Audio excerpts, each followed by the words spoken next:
The NHL just screwed the Canucks again after the ugliness displayed on the ice last night involving an impending Vancouver UFA whose string of bad luck this season continues. We're going to be breaking down all that in this episode of Canucks Digest, so first make sure to hit that subscribe button and click the bell icon so you don't miss any and all Canucks updates as we get closer and closer to the end of this season. And with that, let's hop into the first topic of the day, which is the NHL screws the Canucks again. We're going to get into the specifics of that in a second, but I think you guys know where this is heading. After exiting early due to a late punch in a fight with Wild center Yegor Trenin, Canucks defenseman Derek Forbort ultimately suffered a broken orbital bone on the play, head coach Rick Tocchet said Sunday. So the fight ended with both players going down to the ice, at which point Trenin threw a punch with Forbort's head on the ice. Now, Tocchet was in a lengthy interview with reporters today saying obviously he's out for the year, and then we'll go from there. It's a tough loss for us. You don't want a guy like that starting the summer like that. He's a big part of our team. And obviously with him being a UFA, that's a big factor for the Canucks because they might not have wanted to bring him back. There were some trade talks with that. But with this and how he was pretty decent on the penalty kill, he was a solid big body defenseman.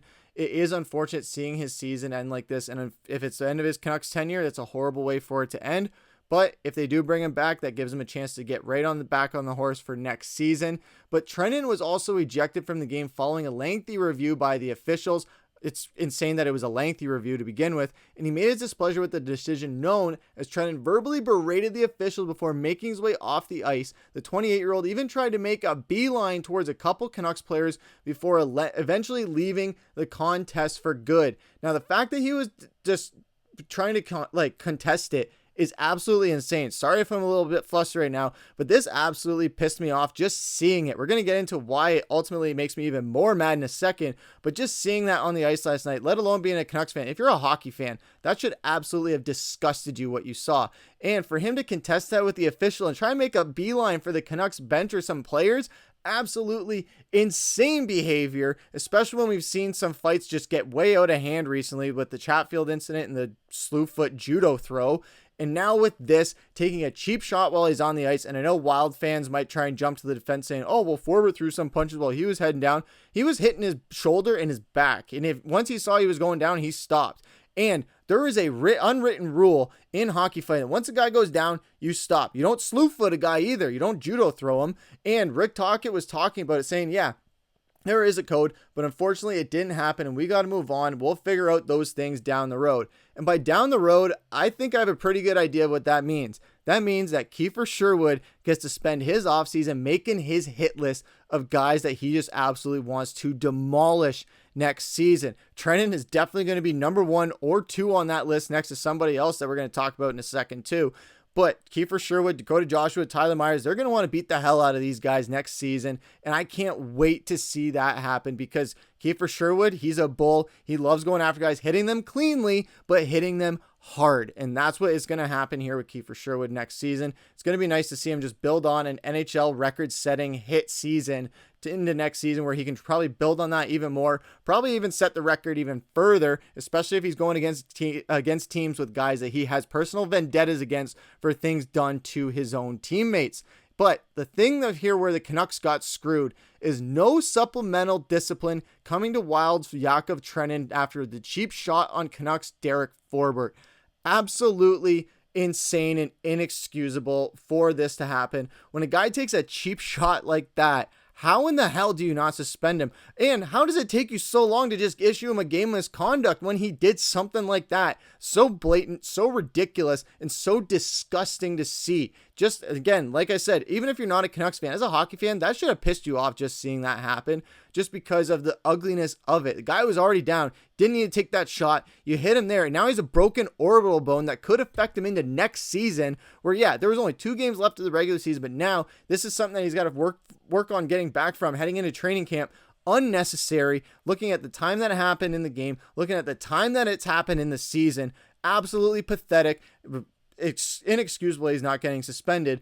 And the thing that makes this even crazier, and a lot of fans are getting outspoken about this on Twitter, saying after first Dickinson on Hedl, now Trenin on Forbort, neither Canucks player will play again this season because of the injuries sustained. 0 suspensions for Dickinson or Trenin. Hard to have trust in NHL player safety that they have the best interest in player safety. And it's not just with these guys as well, where yes, these are guys that their seasons were ended because of these hits and no punishment for these guys. When we see Brock Boeser, Quinn Hughes, they suffered injuries where they were knocked out for multiple games and the guys that hit them weren't suspended for long, even half as long as those guys were out for. So there's absolutely no regard for player safety just in general across the league this year. You see how Chatfield didn't even get suspended for the things that he pulled the other night, or last week I should say, and then not even a full week later, this goes and happens on Saturday night in an unfortunate game that just got way ugly, got out of hand,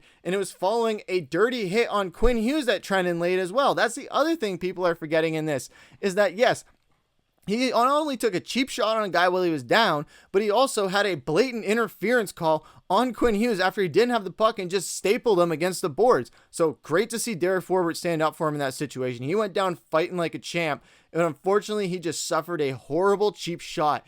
And there is zero regard for player safety here. And now I'm not saying the Canucks have been are being targeted, but when you look at this season, how not only in these injuries that we've seen happen where guys are knocked out for multiple games or the rest of the season, we're seeing it happen in games where calls are just let go or players are being targeted by the other team and refs aren't doing anything about it to either stop it from happening or take these guys out of the game. Now, I know a lot of people think, oh, you're just a complaining Canucks fan crying about all this. You look around guys around the league, they're even coming out and saying this where, yeah, this is ridiculous what's happening right now with the Canucks. And it's ridiculous that Gary Bettman, because he hates Canadian teams, doesn't want to do anything about it. You look at things like this where you got out of the big four leagues, all these commissioners do a decent job of promoting the game and making sure that players are accounted for the most part. Then you look at Gary Bettman, nothing. Absolutely nothing. Doesn't do anything to grow the game of hockey for a bigger market, not only in America, but also in Canada. He doesn't care about Canadian market. He doesn't care about Canadian teams. He wants to see us all relocated. That's why, as crappy as it is that Vancouver won't be in the playoffs this season, I really do hope that a Canadian team does bring it home. If it's Winnipeg, that'll be more salt in Gary Bettman's wound because he just wants to relocate Winnipeg, and you almost can't if they win a cup. But I would want to see it just so that he can see a Canadian team bring it home that he's wanted to stop happening since 1993, since the last time the Habs won it. I know he's been in time for a lot long. He's been in power for a long time, maybe not that long, but it still has been a long time coming that he has prevented any Canadian teams from winning a Stanley Cup. Is he personally stepping into that? No, obviously not.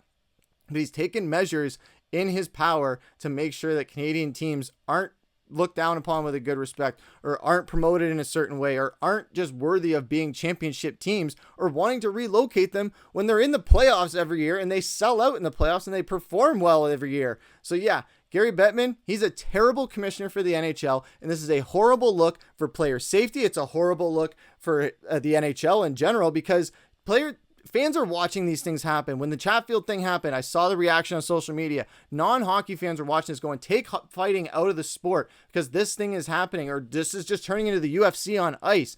That's not what hockey fighting is. Hockey fighting is something that can change the momentum of a game, can get a spark going, set the tone early in a game. We saw it happen in the Canada USA game. But when things like this happen where it's just ugly displays where guys don't have any regard for the code of fighting in hockey or just any respect for hockey in general and the integrity of the game, pulling ruthless things like this that are absolutely inexcusable, that's where people get upset about it and want to get things like this taken out. We can't let that happen in the game. There still needs to be that physicality of the game, but within control and within order. We need to have something happen where there is punishment for these. We shouldn't need to have a stop sign on the back of jerseys to know what a boarding call is or to know how to hand down a suspension. For Hedl, maybe if he had a stop sign on the back of his jersey, they would have handed out a suspension for that hit by Dickinson, but they didn't. And it's because they are so blind that they can't see what is happening here. And yes, fans are getting pissed off about it, casual fans and non-hockey fans alike as well.